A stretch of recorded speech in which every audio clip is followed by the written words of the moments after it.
Hello friends, good morning. Welcome to home science मंत्रा।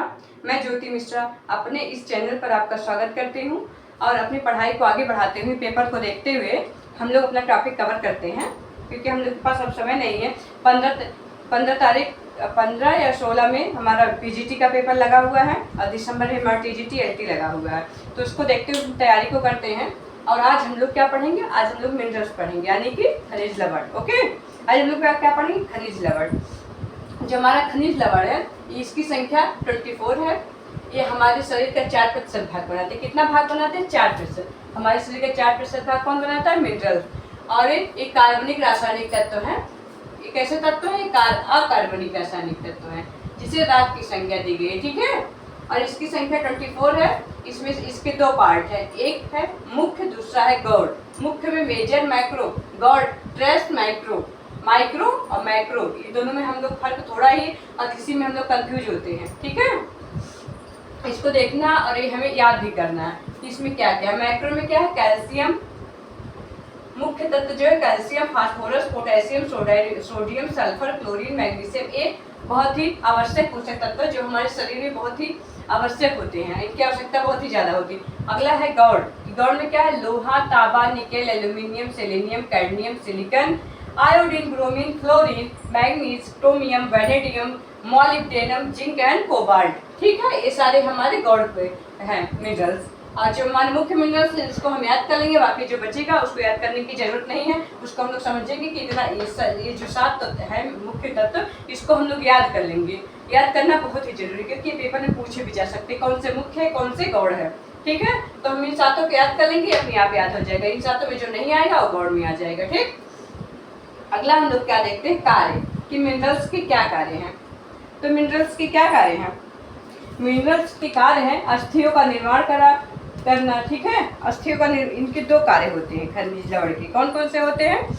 एक होता है निर्माणात्मक कार्य और दूसरा होता है नियंत्रण या फिर नियामक कार्य। ठीक है, नियंत्रण या फिर नियामक कार्य। और जो निर्माणात्मक कार्य है इसमें पहला अस्थियों का निर्माण करना, दूसरा पेशी ऊतक व तंत्रिका तंत्र का निर्माण, अगला हार्मोन्स का निर्माण और चौथा आमाशयिक रस का निर्माण। ठीक है, और जो नियंत्रण और नियामक कार्य है इसमें है अम्ल क्षार का संतुलन, हृदय गति का संतुलन, रक्त का थक्का जमना, मांसपेशियों का संकुचन, प्रसारण और नियंत्रण। ये सारी चीजों, इसके अलावा और भी बहुत सारे काम है जो हमारे किसके हैं? मिनरल्स के हैं। ठीक है, जैसे कि क्या होगा? ये जल संतुलन का नियमन करता है, जल को संतुलित रखता है। जैसे हृदय गति का हमारे सोडियम जो होता है हृदय गति का नियंत्रण रखता है। रक्त का थक्का जमाना, रक्त का थक्का जमाने में कौन सा विटामिन आवश्यक? हम लोग विटामिन पढ़े हैं ना, कौन सा? विटामिन के होता है उसमें। ऐसे हम लोग देखते हैं मिनरल्स, कौन सा मिनरल्स? लोहा हमारा रक्त के लिए बहुत ही महत्वपूर्ण है। अम्ल क्षार का संतुलन, ये सब चीज जो अस्थियों का निर्माण, कैल्शियम अस्थियों का निर्माण इससे होता है। पेशी ऊतक, तंत्रिका ऊतक और हार्मोन्स के निर्माण के लिए, आमाशयिक रस के निर्माण के लिए, सब के लिए हमारा क्या? मिनरल्स ही बहुत ही महत्वपूर्ण है। ठीक है, ओके, ये इतना क्लियर हुआ। अब हम लोग क्या देखेंगे? हम लोग देखेंगे कैल्शियम। इसमें जो जो इम्पोर्टेंट है हमारा उसको हम देख लेंगे, जिससे क्वेश्चन हमारे पेपर में पुटअप की जाते हैं वो मिनरल्स हम लोग देख लेंगे थोड़ा सा, कि कैसे क्या है, इससे क्या कमी से क्या होता है, अधिकतर से करते ये क्या है, हमारे शरीर में इसका क्या महत्व है, क्या नहीं महत्व है। ठीक है, सब कुछ हम लोग देखते हैं। ओके, इससे क्या है? एक कैल्शियम है। कैल्शियम हमारे जो खनिज लवण है, इस खनिज लवण जो है ये 4% भाग हमारे शरीर का बनाता है। उसमें से अकेले कैल्शियम जो 2% बनाता है। ठीक है, 2% भाग कैल्शियम का बनता है, क्योंकि इसीलिए कैल्शियम बहुत ही महत्वपूर्ण है हमारे लिए। देखिए, इसमें से जो 24 में से 2% तो अकेले कैल्शियम ही बनाता है हमारे शरीर का भाग। ओके, तो हम लोग कैल्शियम 2% भाग बनाता है। और ये क्या है? 99% हड्डियों और दांतों में और 1% अन्य अंगों में स्टोर रहता है। ठीक है, ये हमारे हड्डी और दांत के लिए बहुत ही महत्वपूर्ण है। क्या है महत्वपूर्ण? है कैल्शियम। और जो हमारे एक स्वस्थ वयस्क मानव शरीर में 1000 mg कैल्शियम आवश्यक होता है। ठीक है, कैल्शियम बहुत ही आवश्यक होता है हमारे लिए। और प्रेग्नेंट वुमेन, लैक्टेटिव वुमेन, इन दोनों के लिए भी, प्रेग्नेंट वुमेन के लिए 1000 और लैक्टेटिव के लिए 1200 mg, क्योंकि वो अपने बच्चों को दूध पिलाती हैं। ठीक है, और इसका कार्य क्या है कैल्शियम का? कैल्शियम का कार्य दांतों और अस्थियों का निर्माण, शारीरिक वृद्धि व विकास, रक्त जमने में सहायता, मांसपेशियों के संकोचन पर नियंत्रण, नाड़ी तंतुओं की संवेदनाओं को बनाए रखना। ठीक है, ये रक्त का थक्का जमने में सहायक, ये पूछा भी गया है पेपर में, ये रक्त का थक्का जमने में सहायक कि कैसे रक्त का थक्का जमने। हम लोग देखिए आयरन देखते हैं या फिर जो है विटामिन के देखते हैं, हम लोग कैल्शियम को ध्यान ही नहीं देते, इसलिए ये पॉइंट ध्यान देना जरूरी है कि कैल्शियम रक्त का थक्का जमने में भी सहायता करता है। अगर ये क्वेश्चन पूछ लीजिएंगे तो ये लोग हम लोग सोचेंगे नहीं कि हाँ कैल्शियम भी इसका महत्व है, हम लोग कैल्शियम बस हड्डियों और दांतों से रिलेट कर देते हैं, इसलिए इसको ध्यान देना बहुत ही आवश्यक है। ठीक है, अगला क्या है, इसमें नाड़ी तंतुओं की संवेदनाओं को बनाए रखना। इसमें दिया है कि नाड़ी तंतुओं की संवेदनाओं को बनाए रखता है, कौन बनाए रखता है, कैल्शियम। कैसे बनाए रखता है, आप लोग को पता है कैसे बनाए रखता है, क्योंकि ये एंजाइम का जो श्रावण करता है, एंजाइम की वजह से, इसमें एसिटाइल कोलिन नामक एंजाइम होता है जो हमारे संवेदनाओं को बनाए रखता है, नाड़ी तंतुओं की संवेदनाओं को बनाए रखता है। ठीक है, और इसकी कमी का प्रभाव, कैल्शियम की कमी से क्या होता है, तो हम लोग देखते हैं कैल्शियम की कमी का क्या क्या प्रभाव पड़ता है। तो कैल्शियम की कमी से क्या क्या रोग हो सकते हैं, रिकेट्स, जैसे रिकेट्स हो गए, और क्या हो गया, पिजन चेस्ट, और क्या हो गए, ऑस्टियोमलेशिया,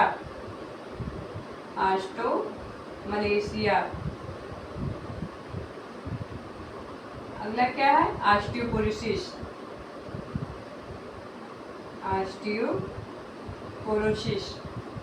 ये सारे रोग जो होते हैं कैल्शियम की कमी से हो जाते हैं। ठीक है, कैल्शियम के साथ साथ विटामिन डी की भी कमी से हो जाते हैं। ऑस्टियोमलेशिया, ऑस्टियोपोरोसिस, पिजन चेस्ट, ये सारे चीज जो होते हैं हमारे किसकी कमी से होते हैं, कैल्शियम की कमी से होते हैं। और हम और उसकी अधिकता के क्या प्रभाव है, हम लोग देखते हैं अधिकता का प्रभाव। अधिकता से क्या होता है, अधिकता का क्या प्रभाव पड़ता है हमारे शरीर पे।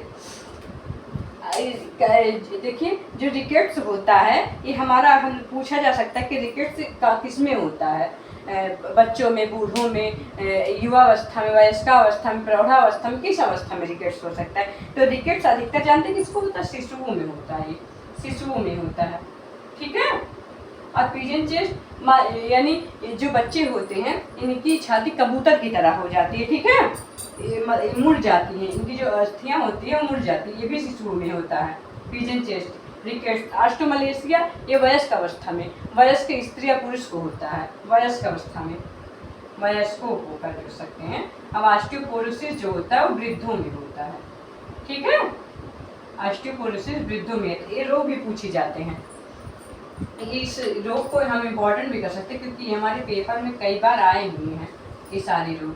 ठीक है, osteomalacia, osteoporosis, pigeon chest, rickets, porosis माने इसकी हड्डियों में छिद्र हो जाता है, ऑस्टियोमलेशिया हड्डियां कमजोर हो जाती हैं, स्त्री पुरुषों में होता है। ठीक है, अधिकता से हम लोग देखते हैं कि इसके अधिकता से क्या होते हैं। इडियोपैथिक हाइपर कैल्सीमिया नाम का एक रोग है, वो हो जाता है इडियोपैथिक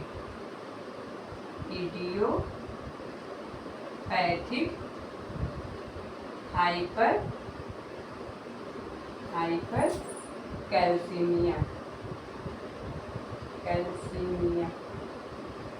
ठीक है, इडियोपैथिक हाइपर कैल्सीमिया नाम का एक रोग होता है। ठीक है, कैल्सीमिया ये जो रोग होता है ये किसकी कमी से, अधिकता से होता है, कैल्शियम की अधिकता से हो जाता है। ठीक, ये अधिकतर होता है किसमें होता है, 5 से 8 माह में। एक चीज आप लोग ध्यान दीजिए कि जहाँ पे ये लग जाता है हाइपर शब्द, हाइपर मतलब क्या होता है, जो इंसान को गुस्सा करता है, बहुत ज्यादा गुस्सा करते हैं, हाइपर हो गए हैं। तो ये वर्ड ये ध्यान में रखिए कि जहाँ भी हाइपर आए कहीं किसी भी चीज में, वो जान लीजिए उस चीज की अधिकता से हो रहा है। ठीक है, इसमें अधिकता को इंडिकेट करता है, क्या करता है, जो इंडिकेट करता है वो हाइपर, ये अधिकता को। ठीक है, अधिकता के बाद क्या देखते हैं, इसके लक्षण हम लोग देखते हैं कि क्या लक्षण है कैल्शियम के। जो कैल्शियम कमी, क्या इसकी कमी से क्या लक्षण होते हैं, भूख नहीं लगती, वजन कम हो जाता है, हड्डियां कमजोर हो जाती हैं, यूरिन व क्या होता है, कोलेस्ट्रॉल ज़्यादा हो जाता है। ठीक है, यूरिया व कोलेस्ट्रॉल ज़्यादा हो जाता है, भूख कम लगती है, नींद लेने की, थकावट महसूस होता है, ये सारे लक्षण होते हैं कैल्शियम की कमी के। ठीक है, और ये हमारे हम उल्टी उल्टी महसूस होती, चक्कर आते, कब्ज हो जाता है, ये सारी कमी कैल्शियम की होती हैं। और जो प्रौढ़ और वृद्ध होते हैं इनकी अधिकता से दुग्ध क्षार बीमारी भी हो जाती है। अधिकता से क्या होता है? दुग्ध क्षार बीमारी हो जाती है, दुग्ध क्षार बीमारी।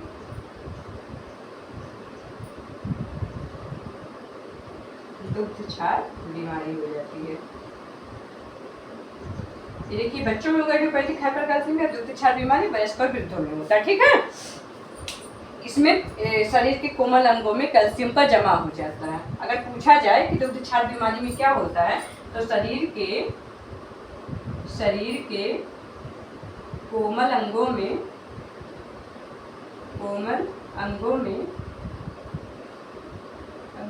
किसका जमा हो जाता है? कैल्शियम का जमा हो जाता है।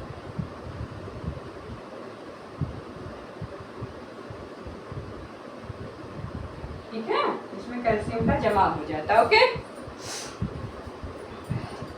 और इसका संचय विसर्जन ये सब जो है हमारा हड्डी व दांतों में संचय होता है इसका। ठीक है, कैल्शियम का गोदाम किसे कहते हैं? अगर पूछे जाए कैल्शियम का गोदाम क्या है, तो हड्डी व दांत।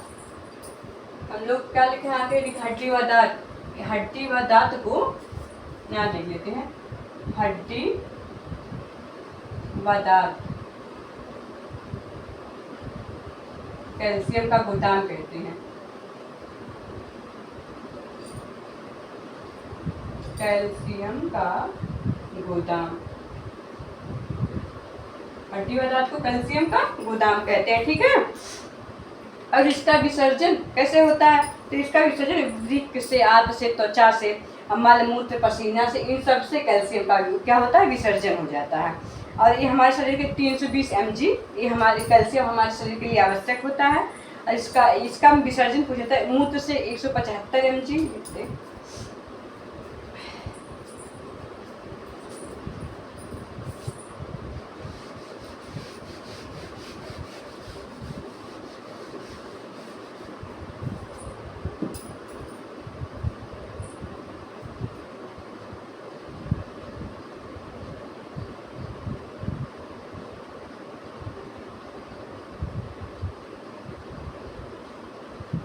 125 mg मल से होता है। और पसीना से किसका होता है? पसीना से इसका विसर्जन होता है 20 mg। इतना टोटल होता है विसर्जन। किसके थ्रू होता है? अगर हम कैल्शियम के विसर्जन की बात करें, मूत्र से 175 mg, मल से 125 और पसीने से 20 mg होता है, इसका विसर्जन हो जाता है। ठीक है, ये पूछा भी जाता है कि ऑल टोटल कितना विसर्जन होता है, विसर्जन करते हैं। तो हम क्या लिख सकते हैं इसको? एक दिन में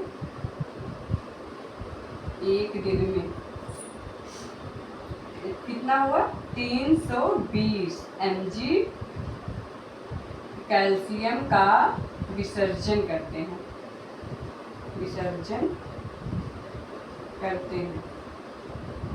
एक क्वेश्चन पूछा गया है कि एक दिन में कितना कैल्शियम का विसर्जन होता है, तो 320। अगर इसको अलग अलग पूछ लीजिए कि मल मूत्र या पसीने से कितना होता है, तो हम लोग बता सकते हैं। ठीक है, तो हमारा एक कैल्शियम आज कंप्लीट हो गया कि कैल्शियम बहुत ही इंपॉर्टेंट टॉपिक था और यहाँ से हमारे क्वेश्चन भी पूछे गए हैं। तो आज हम लोग इसको देखते हैं। अगला हम लोग क्या देखते हैं कि इसमें और जितना हम लोग देखेंगे जो इम्पोर्टेंट रहेगा वही चीज़ हम लोग देखेंगे, बाकी सारी चीज़ें नहीं दी, क्योंकि नहीं तो अगर पढ़ाने को तो बहुत कुछ है कि कैल्शियम अवशोषण में क्या सहायता है, कैल्शियम की मात्रा बढ़ाने में कैसे आवश्यक है। तो जहाँ से क्वेश्चन पुटअप किए गए हम उसी टॉपिक को उठाएंगे। बाकी क्योंकि पूरा विस्तृत से पढ़ने का हम लोग के पास अभी समय नहीं है, तो अभी हम लोग पेपर के थ्रू जितना पेपर में के लिए इम्पोर्टेंट उतनी ही पढ़ाई करेंगे। ठीक है, तो ये सारे क्वेश्चन मेरे जो पूछे गए हम लोग देखते हैं, उसका अगली टॉपिक हम लोग कल डिस्कस करेंगे। ठीक है, थैंक यू सो मच।